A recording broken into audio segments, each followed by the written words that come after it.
के रह न सकीले, बिना सबतिया के रह न सकीले। ए राजा जी एगो फूल कई दी, ए राजा जी एगो फूल कई दी।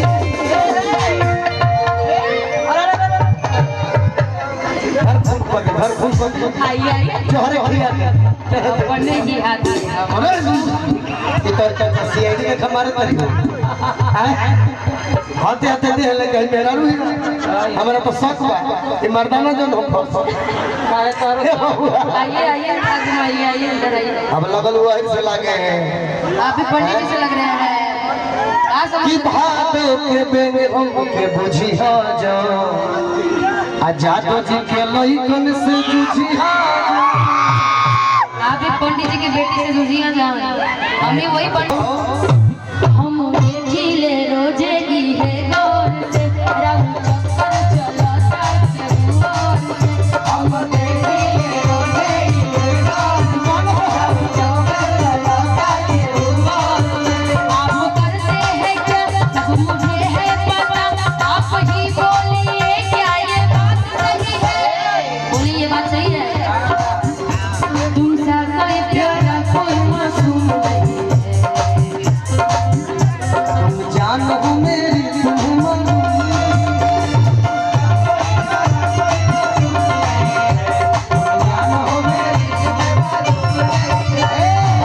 खिले रोजे की है दौर से,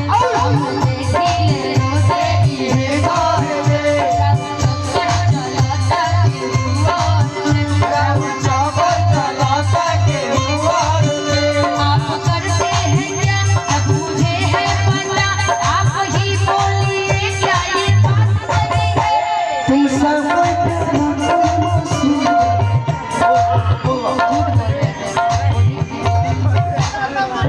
सही है? हमार तार बियाह क्या करो गांव के मुखिया करो ले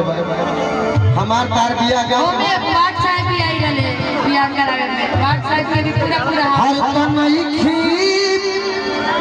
एगो बात तो पूरा मत बोलो वो गीत के माध्यम से तनी से इसके घसाल हमार इनकरा खातिर उस परफेक्ट गीत बा हमार लगल एगो गाना चल दियो भले मुखिया बियाह करे बा लेकिन होई मेहरारू हमरा पसंद ना जबरदस्ती बियाह हो गया हमारा। दिखाओ ऊपर दिखाओ हम लोग क्या करें, किस्मत खराब है मैं तो लड़का तो एक से एक रहले सा हमर खातिर, किस्मत खराब रहा के जो आ गया मनम किस्मत खराब वाला के मिलेला लगलू बने कि नहीं खी पसंद हमारा अरे होई घर वाली सुन मुखिया जी क्लियर बात लिख दे भले रहुआ बियाह करा दे मुखिया है लेकिन है ना है ना तोर जरूरत पड़ल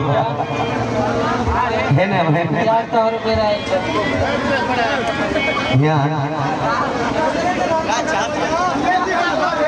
कि नहीं थी पसंद हमारा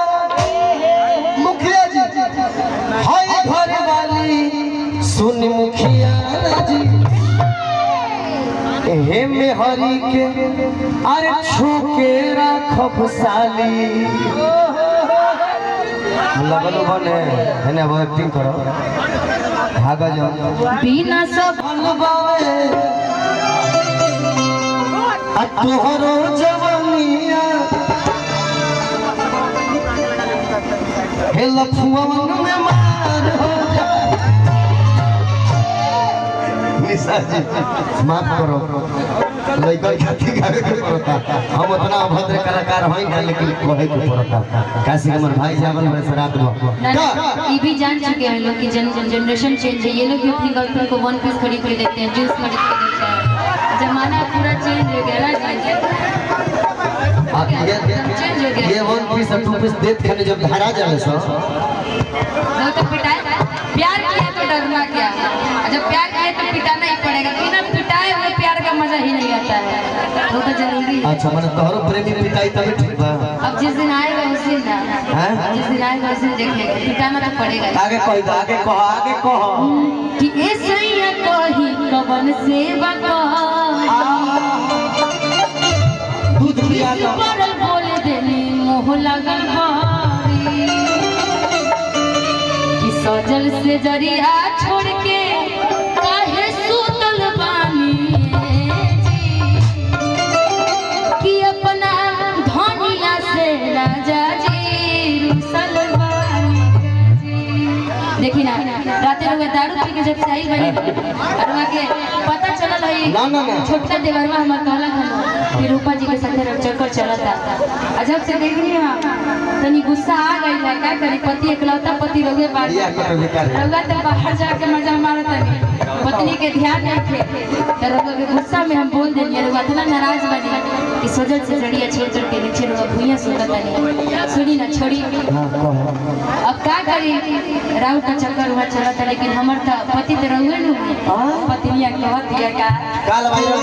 कर लेकर रखा। कि ए सैया कही कवन सेवा करी कि खिस बरल बोल देने मोह लागल बारी एकलौता पति बारे बोल देनी बड़ा मोह लागल का करिया कि ए सैया कही कवन सेवा करी खिस बरल बोल देने मोह लागल बारी ए सैया कही कवन सेवा करी